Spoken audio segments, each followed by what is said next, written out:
अब ध्यान से देखना, बड़ा इंटरेस्टिंग पॉइंट। अभी हमने गुड्स परचेज करे थे, कुछ कार्टेज पे करी थी।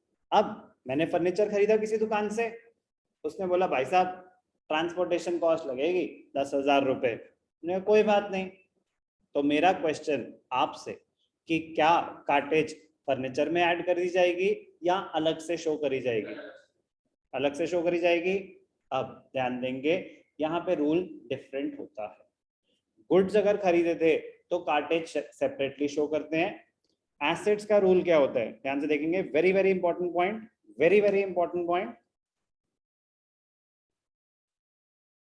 any expenditure incurred at the time of purchase of an asset, ये रूल अप्लाई किस पे होगा? सिर्फ और सिर्फ एसेट्स पे, गुड्स पे नहीं। any expenditure incurred at the time of purchase of an asset is added to the cost of the asset, that is it is treated as a capital expenditure. any expenditure incurred at the time of purchase of an asset, तो अगर आपने furniture खरीदा 1 लाख का, 10,000 उस पे cartridge पे करी, तो आपको वो फर्नीचर 1,10,000 रुपए का पड़ा, तो फर्नीचर की कॉस्ट में ही ऐड कर दिया जाएगा। Example, cartage, carriage, import duties, brokerage, even installation expenses. तो इंस्टॉलेशन एक्सपेंसेस लॉजिक क्या है, ध्यान से देखेंगे please. any expenditure incurred to bring the asset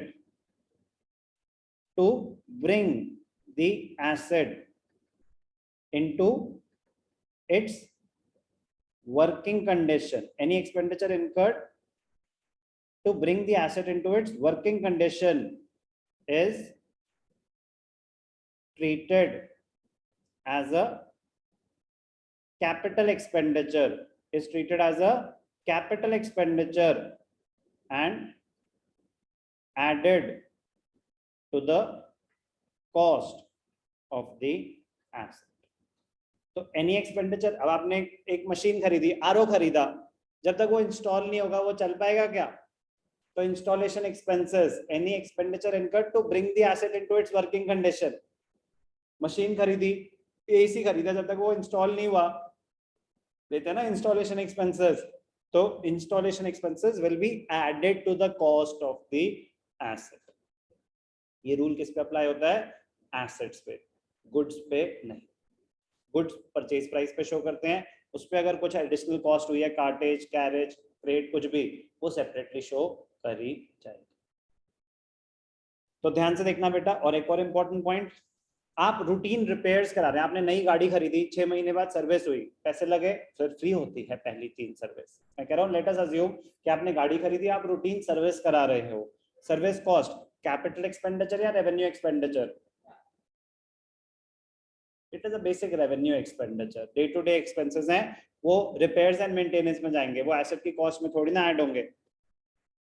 लेकिन अगर आपने कोई सेकंड हैंड गाड़ी खरीदी और खरीदते ही उस पर कुछ रिपेयर्स करानी पड़ी, तो that expenditure was incurred to bring the asset into its working condition. मतलब वो उस टाइम पे वर्किंग कंडीशन में नहीं होगी या ठीक से नहीं चल रही होगी, तभी तो खरीदते ही आपको रिपेयर्स करानी पड़ गई।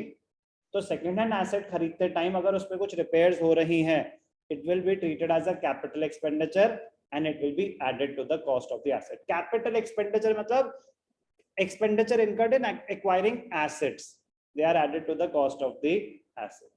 कोई भी डाउट? तो repair of second hand assets, it is also added to the cost of asset. तो रूल तो समझ आ गया, तो अब सिंपल हो जाएगा concept. Furniture account debited to cash account, तो फर्नीचर ही कितने का मान लिया जाएगा? 1,10,000।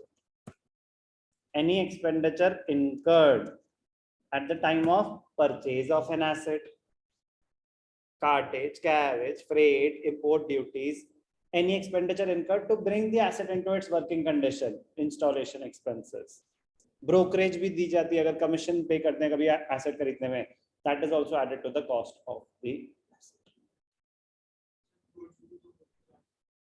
no, goods, जब हम बिजनेस अगर हम डील कर रहे हैं तो गुड्स को एसेट नहीं मानते, जब हम गुड्स परचेज कर रहे हैं तो परचेजेस को एक्सपेंस मानते हैं। जो सामान at the end of the year बच गया उसको स्टॉक बोलते हैं, उसको क्या बोलते हैं, स्टॉक। इन्वेंट्री वो एसेट है बट वो नॉन करेंट एसेट नहीं है। ये किसकी बात हो रही है, सारी नॉन करेंट एसेट्स की। जब आप गुड्स खरीद रहे हो तो क्या उसको एसेट मान रहे हो, एक्सपेंस मान रहे हैं। अकाउंटिंग इक्वेशन में उसको एसेट माना जाता था, अकाउंटिंग इक्वेशन में उसको एसेट माना जाता था। इंपॉर्टेंट बट इजी, क्लियर है।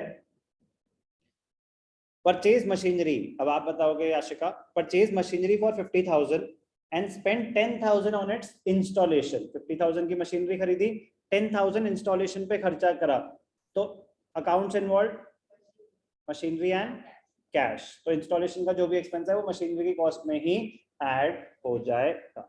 Journal entry would be machinery account debited to cash account. कितना हो जाएगा, 60,000। कोई भी डाउट, एनालिसिस करें, सिंपल है, एक ही बात है। फर्नीचर डेबिट क्यों हुआ, आपके एसेट्स बढ़ रहे। कैश क्रेडिट क्यों हुआ, आपके एसेट्स कम हुए। मशीनरी डेबिट क्यों हुआ, आपके एसेट्स बढ़ रहे हैं। कैश क्रेडिट क्यों हुआ, आपके एसेट्स कम हो रहे। कोई डाउट, चलो।